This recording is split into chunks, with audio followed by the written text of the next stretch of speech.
On this prequel episode, we've got our Great Gatsby fan reaction. We're learning about Alfred Hitchcock and previewing Psycho.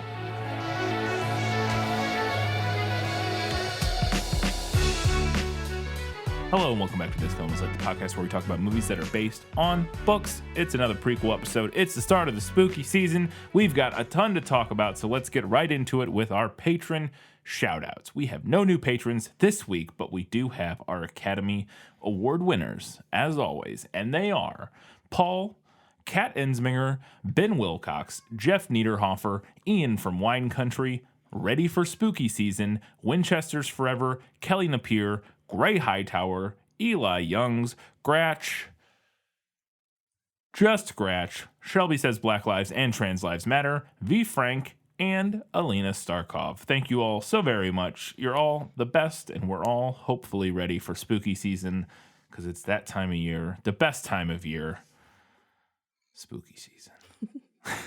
All right, now it's time to see what everybody had to say about The Great Gatsby. Yeah, well, you know, that's just like your opinion, man. On Patreon this week, we had 5 votes for the book, 0 for the movie. We didn't have any comments on Patreon this time. But over on Facebook, we had 4 votes for the book and 0 for the movie. Trounced. A little bit. Tracy said, I like them both, but I'm picking the book. I'm not very happy with the movie for the lack of jazz music. This is a story that is most recognized to represent the 1920s / the Jazz Age. It needed some more, but I still think it is a great adaptation. Mm-hmm. So somebody agrees with you. Yep. More jazz. More jazz. Over on Twitter, we had 8 votes for the book and 7 for the movie. So undefeated 5-0-4-0 on the previous platforms, and all of a sudden, movie coming out swinging on Twitter. Shelby Suderman said, I'm much more interested to see what retellings we get now that the book is in the public domain, but if I have to choose, it would be the movie. The characters are exhausting in both, but at least the movie has good performances and some interesting visuals. Mm-hmm. Kelly Napier said, for the love of Baz, I picked the movie. It's a visual spectacle, and since it stayed so true to the source material, I couldn't edge the book out this time. But, as Katie has pointed out about other movies, it's too long. Could have been about a half hour shorter. I feel that way about most movies. This is true. Kelly also had a great comment thread talking about Baz Luhrmann's movies. On it, was it a different post? Yeah, it was on a different post. I think it was on the actual episode post. On the episode post. I would recommend checking that out. She talked about the frenetic editing, which I know some other people mentioned, and I think April mentioned at one point, the frenetic editing in the first half of the film, and how once Gatsby actually finally reunites with Daisy, how things slow down a bit. I didn't notice that particular demarcation, but I did mention in the episode how that frenetic pace of the beginning that I was like, oh, good Lord. Yeah. Did not sustain throughout the entire film. And apparently this is a repeated motif that Kelly has noticed in other Baz Luhrmann films too, which I thought was really interesting. It seems to be a hallmark of his style, as well as something that is polarizing about his style. Yes. April Atmansky said, I picked the book because I couldn't get past the 5-minute mark into this film. I guess I still hate Baz Luhrmann movies. That was the thing I've noticed the most based on all this feedback, is just how polarizing Baz Luhrmann is as a director. It seems that some people really enjoy his films and other people cannot stand them. So he is definitely like... It's a very specific style of filmmaking. Yes. So I totally get how, like, you're either going to be into it or you're not. Or you're really not going to be into it. No, absolutely. His movies are not particularly like universal. Like they're doing a thing, and you have to buy into the thing. And if you don't, then you're not going to like them. And our last comment on Twitter was from Matt Nelson, Drawing Lad, who said, I don't have much to say about this one except for the fact that, never having read the book and before even seeing the movie, I have been known to call people sport quite frequently. Make of it what you will. You are the Great Gatsby, is what I make of that. I've never called anybody sport. I will occasionally call people chief as a joke, but I don't know how ironic it is. Sometimes I just say it. I'm thinking about incorporating old sport into my Old vernacular. Sport. It's fun. It is fun for sure. On Instagram, we had 15 votes for the book and 4 for the movie. The Leap _77 said, by all measures, the book is a classic, but I just could not stand the choices they made with the casting, directing, and the weird aesthetic with the movie. Baz Luhrmann just did not seem like the right choice to lead this movie, and Leonardo DiCaprio is always a bad choice when I see his name in a movie, which I'm sure I'm in the minority on this. My reaction was, wait, what? Plus, the fact that a lot of people were throwing Gatsby-style parties after the movie came out proved to me that a lot of people just did not interpret the book properly. Okay, I have several things to say about this comment. First, I agree that maybe Baz Luhrmann wasn't the right choice. Some people like him, some people don't. I think the interesting thing about him as the director is that I feel like on paper he seems like a very good choice, but I don't know that it worked out for me. The thing that I found really interesting is that, and I meant to say this during the episode and I forgot to, is that I think you keep the casting identical, and it even makes sense with Leonardo DiCaprio. With Leonardo DiCaprio as Gatsby in my mind at one point during the episode, and then I forgot to mention it. My redo of this would keep everything the same in terms of casting, but change the director from Baz Luhrmann to Martin Scorsese. Because I think that if you've ever seen The Wolf of Wall Street, they're not that there's a ton of like direct similarities, but I think because a lot of that movie is about the opulence and the stock market crash and all the weird, like, again, the opulence of it all. And Leonardo DiCaprio plays a kind of similar, not similar. He's like a terrible, terrible person in Wolf of Wall Street. Dark Gatsby. Yes, he's like evil Gatsby, like even more than, like Gatsby's a very flawed person, but he's like evil Gatsby. But I think there's a lot that similarities in terms of like the tone you would go for, because it is like a comedy mixed with a drama that is, again, just sort of like a whole, all of it's sort of a commentary on the financial system and excess and all that sort of stuff and what it does to people and what it turns them into. It seems like spot on, and I think you'd get a much more restrained, maybe digestible version of the film from Scorsese that would make that I think would work for a lot more people than the Baz Luhrmann version does. So that would be my thing. I think that would be an interesting version of it. Would be, again, everything the same except Scorsese instead of Luhrmann, but who knows? And then my other note that I thought, your last point, the fact that a lot of people were throwing Gatsby-style parties after the movie came out proved to me that a lot of people just didn't interpret the book correctly. I would disagree with that in the sense that I think we both would have interpreted the book properly and understand what it's going for, and the movie. And even the language of interpret the book properly is, we've talked about, that's also a slightly limiting way to describe sort of interpreting a book, I think. And I'm sure we've said things along that line in the past. My larger point, though, is that I think you could properly interpret the book and still want to throw a Gatsby party. Yeah. Like, I don't think agree. those things are, I don't think they're like mutually exclusive or opposed in any way. You can understand that the excess and the weird, commentary, or not weird. You can understand the commentary on excess and extravagance and all this sort of opulence and stuff that Fitzgerald and Luhrmann and others were going for in Gatsby, and still want to throw a fun party where you dress like it's the 1920s. Like, you can do both, I think. Yeah, well, I mean, the idea of like how to interpret, anytime you're talking about media analysis, whether that's a book or a movie or whatever, I think there is kind of a fine line between like, there are multiple ways to interpret something and, okay, well, yeah, you missed the point. Yes, you just got it wrong, right? Yeah. There are lots of ways to interpret lots of good ways to interpret something, but there are still bad ways to interpret things. Yes. And I think being generous to what the Leap is saying here is that the people throwing those parties did in fact miss the point and were not in fact aware of the irony. Like, because like we could throw a sort of a ridiculous, over the top, opulent party or go to one, understanding again, the sort of inherent irony in that, and in sort of glamorizing that type of shindig. But I guess their point more specifically is that a lot of people probably didn't understand. Well, yeah, and that's yes. fair, I guess. Yes. But I agree with you that I don't think the two are necessarily mutually exclusive. Yeah. But, I guess that's all I was pushing back on, is to say that lots of people threw those parties, meaning they missed the point. I don't think you can necessarily know for sure that people throwing those parties did miss the point. I think you can get the point and still throw those parties.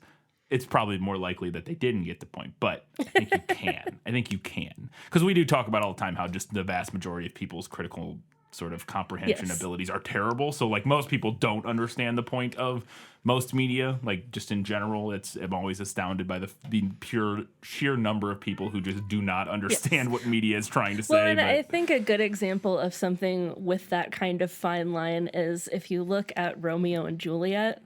Yeah. There are multiple ways to look at Romeo and Juliet, but if I see somebody waxing poetic about how romantic it is, I'm kind of like, okay, you maybe missed the point. Yes, absolutely. Yeah. And we talked about the same thing with like Fight Club and stuff. Yes.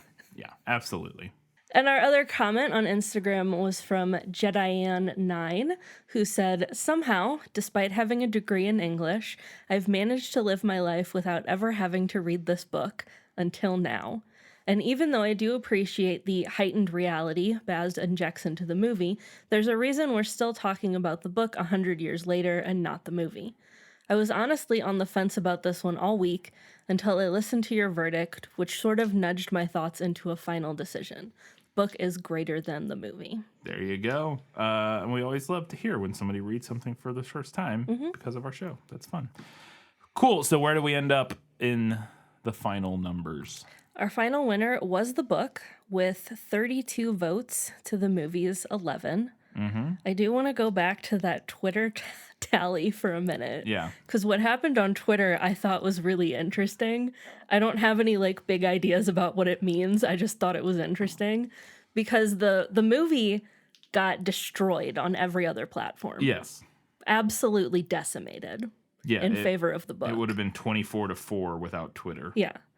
On Twitter, the movie was actually in the lead for a long time. Yeah. And the book eventually overtook it, but it was still very close. It was 8-7.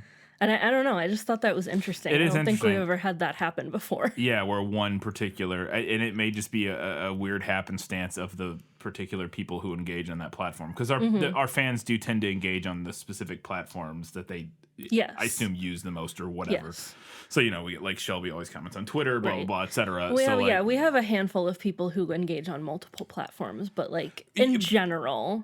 Not that they don't engage on multiple platforms, but when they're leaving their feedback for an episode tends to always be on, yes, you know what I mean, one platform. Yeah. And so I don't know if maybe there's some weird, just a chance sort of, just a coincidence that on this particular occasion, the people who engage most on Twitter happen to be people who like that movie. Yeah. Might have just been weird, dumb chance, or there may be some larger, strange, I don't know what it means. I just thought it was interesting because, that first day when we posted the polls, I was watching them, and the movie was getting just absolutely decimated everywhere except for Twitter, where it was winning. Yeah, very interesting.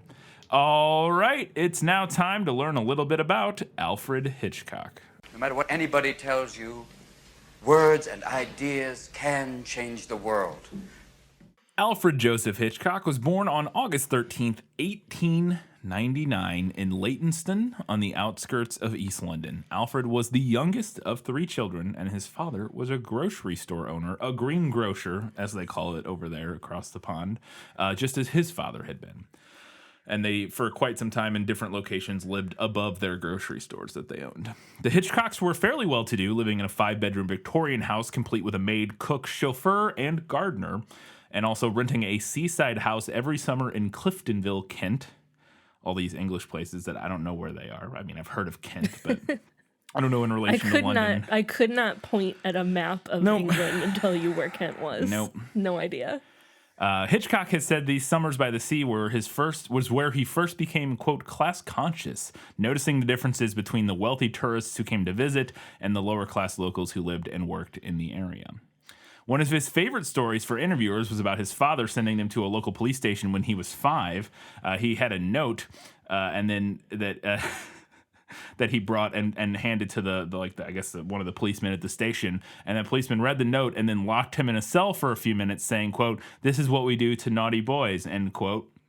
The experience left him, Alfred Hitchcock, with a lifelong fear of policemen. In 1973, he told Tom Snyder, quote, that he was scared stiff of anything to do with the law, and that he wouldn't even drive a car in case he got a parking ticket. So, yeah, just a little good childhood trauma there. It does seem like kind of an extreme thing to do to your 5-year-old. Terrible thing to do. Yeah, it's just awful. So the family moved several times in Hitchcock's childhood, setting up new businesses as they went. At one point, they set up a fish and chip shop for a while, and then also had a fishmonger store, like a fish store, like market, right down the street from it. And they actually lived above the fish and chip shop. When he was 11, they moved to Stepney. Again, no idea where that is. Where Alfred was enrolled in St. Ignatius's College, which is a Jesuit grammar school which had a reputation for their very strict discipline at the time. The priest would use a hard rubber cane on the boys, always at the end of the day, so they had to sit through class anticipating punishment if they had been written up for it earlier in the day. Hitchcock would say that this is where he developed his keen sense of fear. Biographer Gene Adair would report that Hitchcock was, quote, an average or slightly above average pupil, but Hitchcock would say that he was usually among the 4 or 5 at the top of the class. At the end of his first year, his work in Latin, English, French, and religious education were noted by his teachers. His favorite subject was geography, and he became interested in maps, railways, and bus timetables, which I thought was interesting, and he could apparently recite all the stops on the Orient Express. He would tell Peter Bogdanovich that, quote, the Jesuits taught me organization, control, and to some degree, analysis, end quote. At a young age, Hitchcock wanted to be an engineer and actually enrolled in night classes at the age of 14, where he studied mechanics, electricity, acoustics, and navigation. But when his father died of kidney disease in 1914, Alfred took a job for 15 shillings a week as a technical clerk at Henley Telegraph and Cable Companies to help support his family. But he also continued his night classes at this time, now working on art history, painting, economics, and political science. So when World War I rolls around, Alfred actually was too young at the time to enlist. But in 1917, he turned 18 and he had to go enlist at that point, and he received a C3 classification, which meant, quote, he was free from serious organic disease, able to stand service conditions in garrison at home, only suitable for sedentary work, end quote. So apparently they didn't think he was ready for the field, so he ended up not actually ever going into combat or anything like that. After the war, Hitchcock took an interest in creative writing. In June of 1919, he became a founding editor and business manager of Henley's in-house publication, the Henley Telegraph, which sold for 6 pence a copy, to which he submitted several short stories. Henley's then promoted him to their advertising department, where he wrote copy and drew graphics for advertisements for electric cable. He enjoyed that job a lot. He would stay late at the office to examine proofs, and he told Francois Truffaut, which we'll talk more about later, that this was his, quote, first step towards cinema, end quote. He enjoyed watching films, especially American cinema, and at the age of 16, read the trade papers, and he was really influenced by filmmakers like Charlie Chaplin, D.W. Griffith, and Buster Keaton, and particularly liked Fritz Lang's Der Müde Tod. I don't know it's German. Fritz Lang's a great director. I think the only film... I've seen 1 or 2 films by him. There's one that I own the Criterion collection of called M, which is a fantastic silent film. Mostly silent film. I don't know if it's all silent. I can't recall now. It's mostly silent. Or no, it might not be a silent film at all. It might be one of the first sound films. It's been a long time since I watched it. I watched it in a film class. Great movie, though, directed by Fritz Lang. While still at Henley's, which again is that electric telegraph and cable company, he read in a trade paper that Famous Players Lasky, the production arm of Paramount Pictures that was opening a studio in London, and that they were planning to film a movie called The Sorrows of Satan. So he ended up producing some drawings for the title cards and sent that work to the studio. They would then hire him, and in 1919, he began working for Islington Studios in Poole Street, Hoxton, as a title card designer. While he was there, he would gain a bunch of experience as a co-writer, an art director, and production manager on at least 18 different silent films. When Paramount would eventually pull out of London in 1922, Hitchcock was hired as an assistant director by a new film company run in the same location. Over the intervening years, Hitchcock would go on to direct several films, some lost, some flops, but throughout all of that, the critics and people in the industry recognized Hitchcock's talent, with a Daily Express headlining calling him, quote, a young man with a mastermind, end quote. He also spent time working in Germany on some movies, and while there, he grew a huge appreciation for German cinema, which was one of the pioneering locations for film during the early 20th century, and had a ton of great influence on his future work. Hitchcock's big luck, his big break, came with his first thriller, The Lodger, A Story of the London Fog, in 1927. This movie is about the hunt for a serial killer wearing a black cloak and carrying a black bag who's murdering young blonde women in London, and only on Tuesdays. I've never seen this movie. A landlady suspects that her lodger is the killer, but he turns out to be innocent. To convey the impression of footsteps being heard from an upper floor, Hitchcock had a glass floor made so that the viewer could see the lodger pacing up and down in his room above the landlady. So you could actually see his footsteps.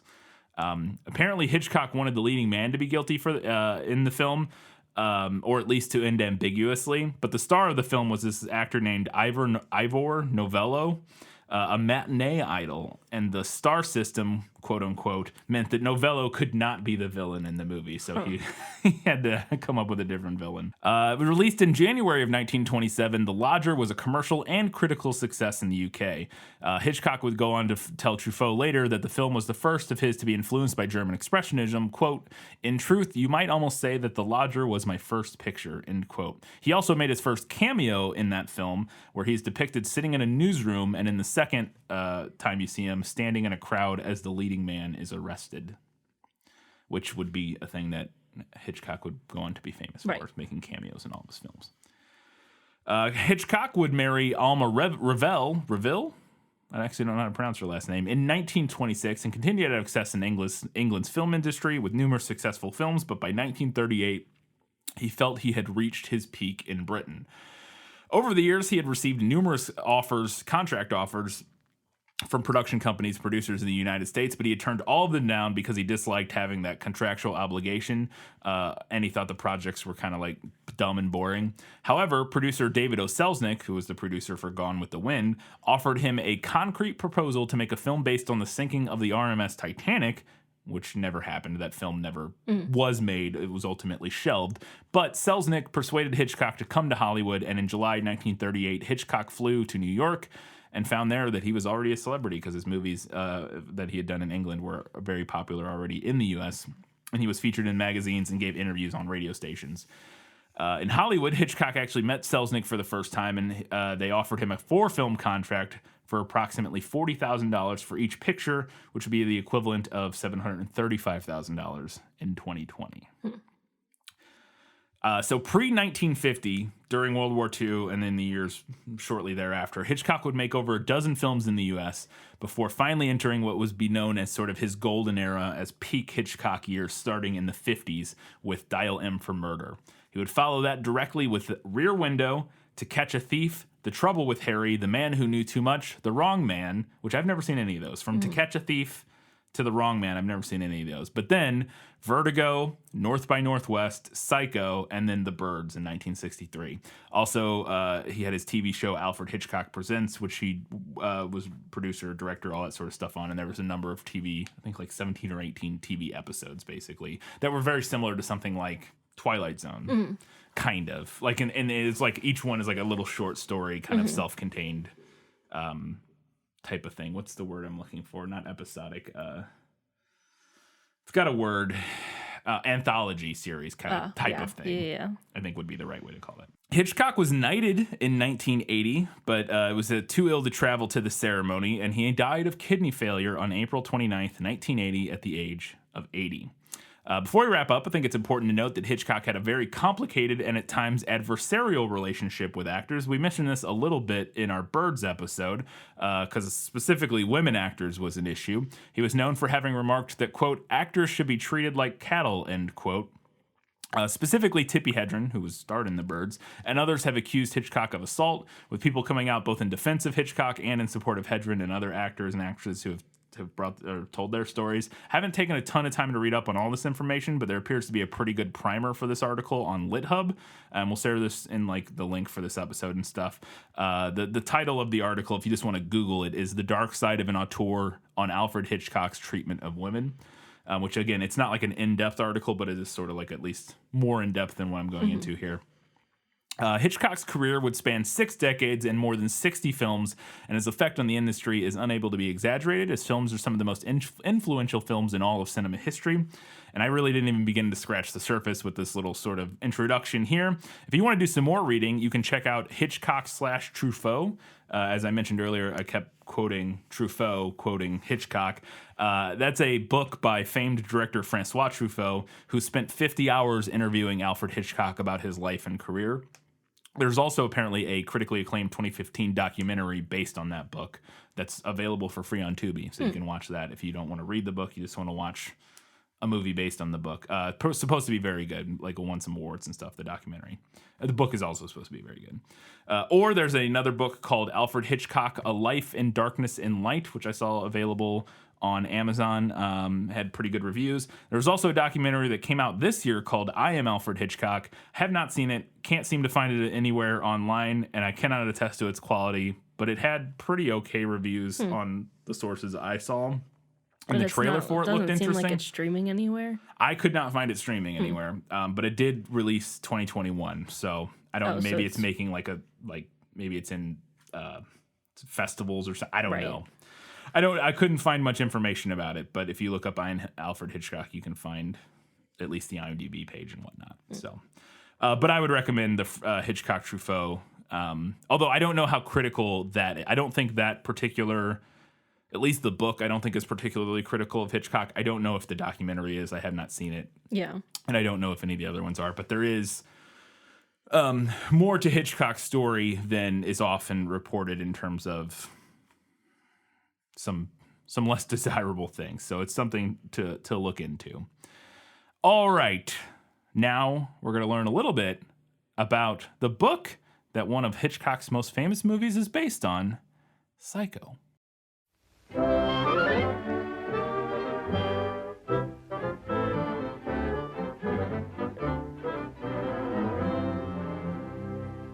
Good afternoon.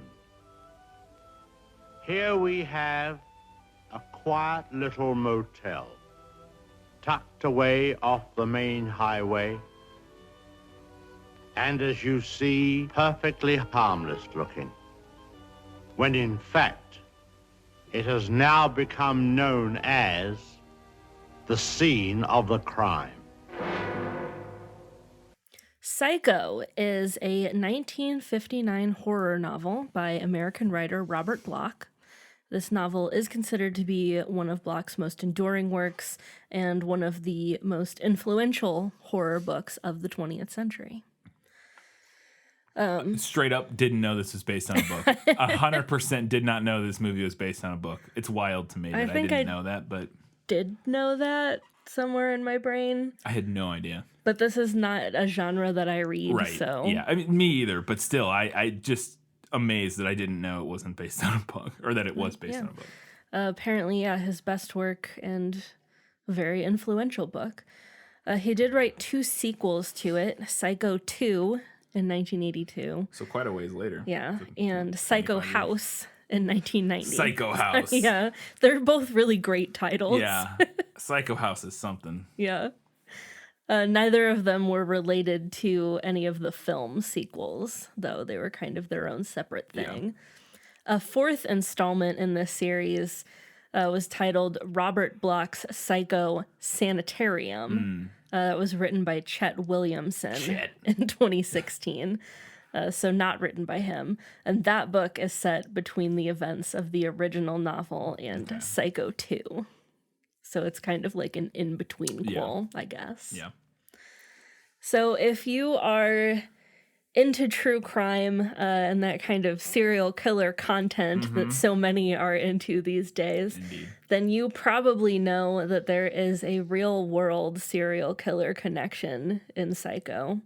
In November 1957, which was 2 years before the novel was published, Ed Gein was arrested in his hometown of Plainfield, Wisconsin, for the murders of 2 women.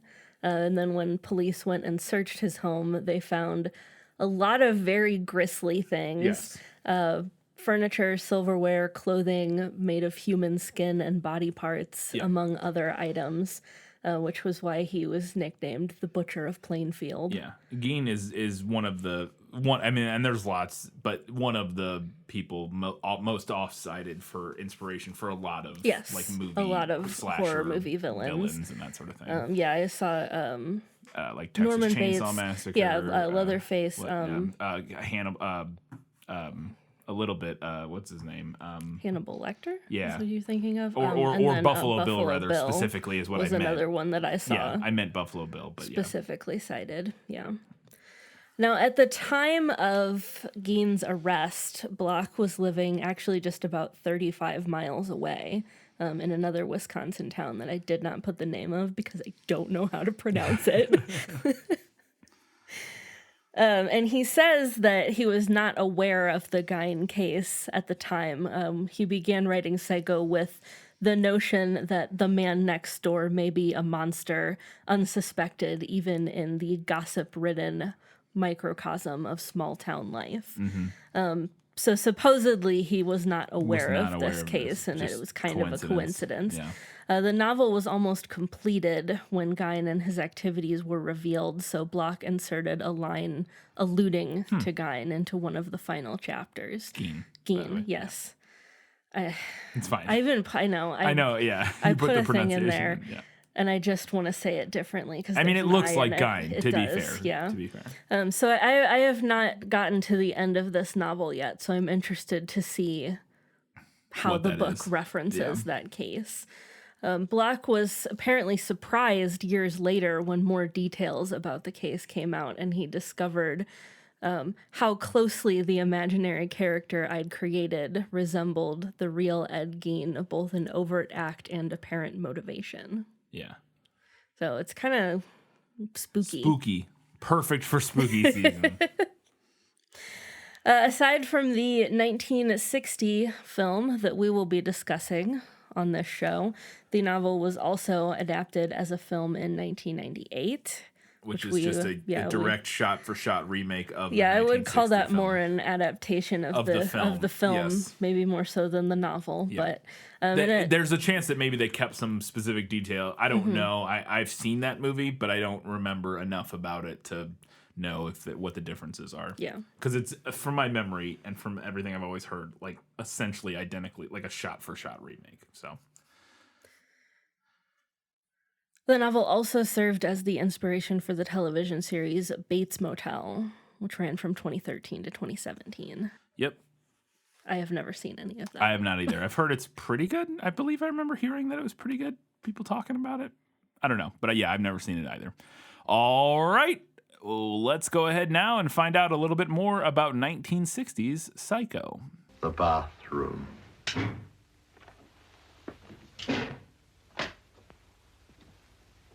Well, they've cleaned all this up now. Big difference. You should have seen the blood. The whole place was, well, it's too horrible to describe. Dreadful. And I'll tell you, there's a very important clue was found here. Down there. Well, the murderer, you see, crept in here. Very slowly. Of course, the shower was on. There was no sound. And,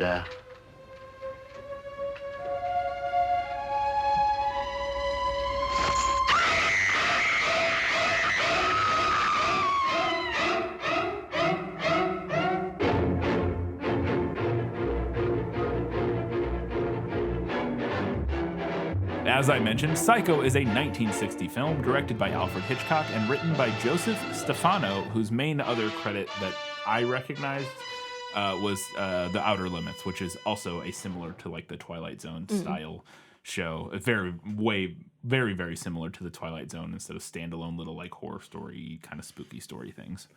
It stars Anthony Perkins as Norman Bates, Vera Miles as Lila Crane, Janet Leigh as Janie Leigh?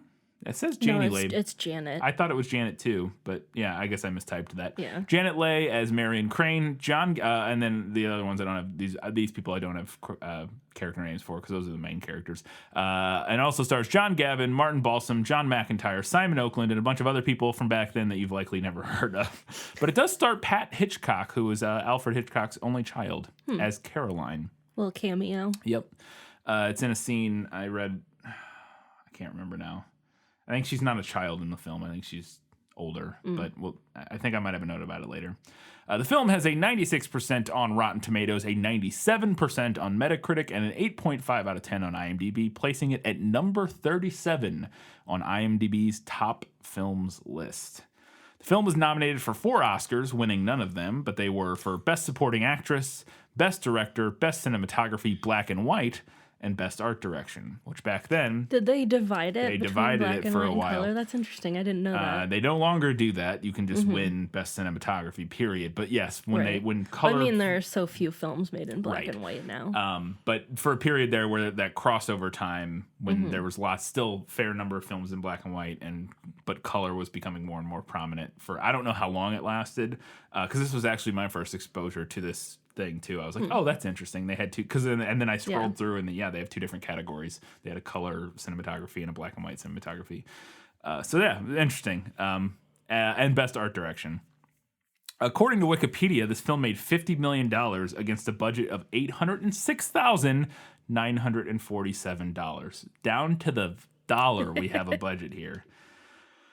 So Peggy Robertson, Hitchcock's longtime assistant, had read Anthony Boucher's positive review of the novel in his quote in his Criminals at Large column in the New York Times, and decided to show the book to Alfred Hitchcock. However, studio readers at Paramount Pictures had already rejected the novel for film. Hitchcock, though, bought the rights anonymously to the novel for $9,000. I saw in multiple places. One place I saw $9,000. Here I saw $9,500, in the ballpark of $9,000. And reportedly ordered Robertson, his assistant, to buy all the copies she could find to preserve the novel's surprises. What? Like, buy out all of them that we can find so that people won't get spoiled, basically. Alfred Hitchcock in 1960 was like out here clamping down on spoilers for his movies.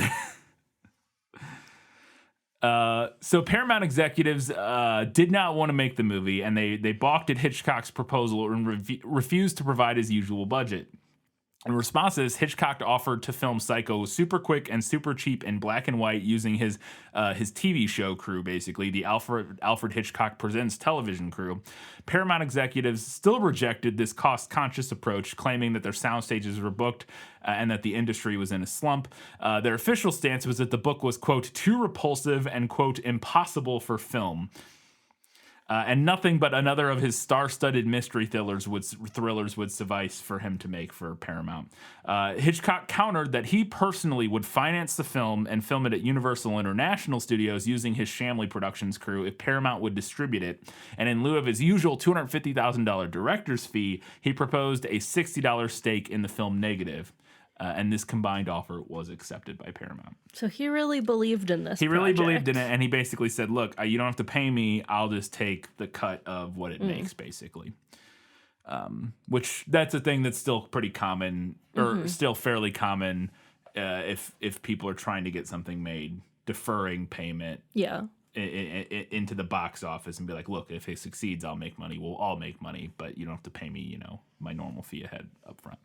Nearly the entire film was shot with a 50mm lens on 35mm cameras, and this was done to provide an angle of view very similar to the human vision, which helped to further involve the audience in the story that they were seeing.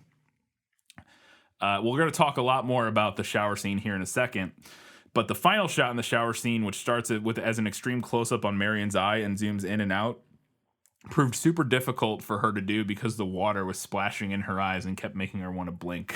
And the cameraman also had trouble because he had to manually focus the camera while moving it, which is hilarious hearing that. I guess it's 1960. I don't know. This is just the thing I read on Wikipedia about this particular scene. The fact that he had to manually focus the camera while moving it is a thing that movies have been doing forever. Like, that's just what you do. I don't know. There must be more behind that story of why that would be. Yeah, maybe it was difficult. like a difficult angle or something. Or I don't know. Yeah, there's a chance that because it was in like where they were filming, maybe it was cramped and awkward to do. I don't know. I don't know. I'm sure there's much more about it somewhere because and we're going to talk about there are numerous documentaries literally about not only this movie but about that one scene. Alfred Hitchcock's cameo is a signature occurrence in most of his films, as we talked about. And in Psycho, he can be seen through a window wearing a Stetson, standing outside Marion Crane's office, so that you can look out for him in a cowboy hat. So, speaking of the shower scene, the murder of Janet Leigh's character is a pivotal scene in the movie, one of the best known scenes in all of cinema. And because of that, it's spawned a lot of myths and legends. It was shot over the course of a week from December 17th to December 23rd of 1959. And Leigh had actually postponed the filming twice. Firstly, because she had a cold, and then second, she was on her period, apparently, and didn't want to do it at the time. The finished scene runs some 3 minutes, and it's a bunch of edits. There's tons of edits, and has produced contradictory attempts to count its parts. Hitchcock himself also contributed to this by telling Truffaut that, quote, there were 70 camera setups for 45 seconds of footage, and maintaining to other interviewers that there were, quote, 78 pieces of film. In a 2017 documentary titled 7852, 7852 Hitchcock's shower scene by Alexandra Philippa. This documentary, the reason it's titled that is because of the 78 pieces of film in the 52 seconds or whatever that it is. 78 shots and 52 cuts that changed cinema forever. That's the tagline for this documentary. But in his careful description of the shower scene, film scholar Philip J. Scarry counted only 60 separate shots, and he actually made up a table breaking down the middle 34 shots by type, camera position, angle, movement, focus, POV, and subject. So people have just taken super deep dives into this scene. We all got a lot of time on our hands. I mean, it's film theory, film scholarship. This I thought was interesting. To capture the straight-on shot of the shower head, which you see several times, I think, in the scene from my memory, the camera had to be equipped with an extra long lens, and then the inner holes of the shower head were blocked, and the camera was placed a sufficient distance away so that the water, while appearing to be aimed directly at the lens, actually went around the camera and past it, so it didn't ruin the camera. I also read on IMDb that shower head for that shot was a special shower head that was 6 feet in diameter, that they made a huge one so that it could shoot around the camera. But then they just built everything to scale for that one shot so that it looked like a normal size shower head, but is actually giant. I don't know if that's accurate. On Wikipedia and other sources that I found did not mention the 6-foot shower head, but IMDb mentioned a 6-foot shower head, so I don't know. That's huge. Yeah. So the famous soundtrack in that scene of the violins and the violas and cellos was an original piece by Bernard Herrmann titled "The Murder." Hitchcock originally intended to have no music for the sequence, and almost all the motel scenes he didn't intend to have any music. But Herrmann insisted that he try this composition that he had scored for the scene. And Hitchcock would go on to agree that it vastly intensified the scene, and because of this, he nearly doubled Herrmann's salary for the film. Also, fun fact, the blood in the scene was Hershey's chocolate syrup, which shows up better on black and white film and has a more realistic sort of look and feel than stage blood, which I have used when I shot my student film for my practicum in college. Half of my movies in black and white because, of course. And I also used Hershey syrup, chocolate syrup, for the blood in a couple of scenes that I shot in black and white because of hearing about this when I was younger. And it works well. The sound of the knife entering the flesh when she's being stabbed was apparently created by plunging a knife into a cassava melon. Poor melon. Specifically a cassava melon. Very important to know. Another popular myth is that the scene was shot using ice cold water to make Lay's screaming more realistic, and she has denied this on numerous occasions, saying the crew was very accommodating and they used warm or hot water throughout the entire shoot, and that all the screams were hers and she was just acting. Another myth is that that graphic designer Saul Bass, I don't know how to say that guy's name, a very famous designer. Saul Bass directed the shower scene. That's another myth, that he directed it. And this has been refuted by several people associated with the film, including Lay, who stated, quote, "Absolutely not. I have emphatically said this in any interview I've ever given. I've said it to his face in front of other people. I was in that shower for 7 days, and believe me, Alfred Hitchcock was right next to this camera for every one of those 70-odd shots." So apparently that's all a myth. And then we have a few random fun IMDb facts that I always love to include, which are the first one, First one, Walt Disney refused to allow Hitchcock to film at Disneyland in the early 60s because Hitchcock had made, quote, "that disgusting movie Psycho," end quote. After the movie's Hitchcock received an angry letter from the father of a girl who had refused to take baths after seeing Diabolique in a 1955 movie, which I've never heard of. But after she saw that movie, she refused to take baths. And now she refused to shower after seeing Psycho. Hitchcock's reportedly sent back a note simply saying, quote, "send her to the dry cleaners," end quote. The Bates house, which is the famous set little miniature. I think it's a miniature. No, it's not a miniature. The famous Bates house from the movie has been moved from its original location, but it does still reside on a Universal lot. And the motel has been replicated, and it's a regular stop on the Universal Studios tram tour. If you go visit Universal Studios, you can see the Bates house and motel. So it's kind of harkening back to some of the other stuff we talked about. On set, apparently Hitchcock would refer to Anthony Perkins as, quote, "Master Bates."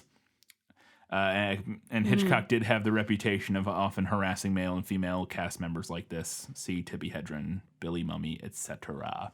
And this is, I thought, super fascinating. The official trailer for Psycho in 1960 ran on for over 6 minutes and 30 seconds. Which is obviously very long for a trailer. Long trailer. I feel like you get the whole movie. Trailers already give away the whole movie in 2 minutes sometimes. Right? 6 minutes. It's wild. But back then, trailers also did give away a lot. Yeah. They kind of always have. Like, people like to think, like, oh, trailers, they gave away the whole movie. It's like, trailers, they've done that forever. They've kind of done that forever. I wonder if they did. I've never seen the official trailer. I have for not this. either. I wonder if they did when it had him talk and introduce the movie kind of very a thing. Famously, he does a lot of his trailers that way. This one might be one of those. I've not seen it. I'll try to find it. I will be cutting it. I always cut in the trailer for the prequel episode. I don't know if I'll find that one or not. But very often he would, because he was so famous at this point, they would put him on camera and he would talk about the movie. Yeah. It's like, my next masterpiece, blah, blah, blah, and he would talk about it, and then they would show clips and then come back to him and he'd be on set talking. That was pretty standard, where it almost is more of a featurette than it is a trailer. Right. Almost they might call it a trailer, but it kind of almost, like a featurette or something. Anyways, where can people watch it? Well, as always, you can check with your local library. Pretty good chance they might have a copy of this movie. Yes, seems likely.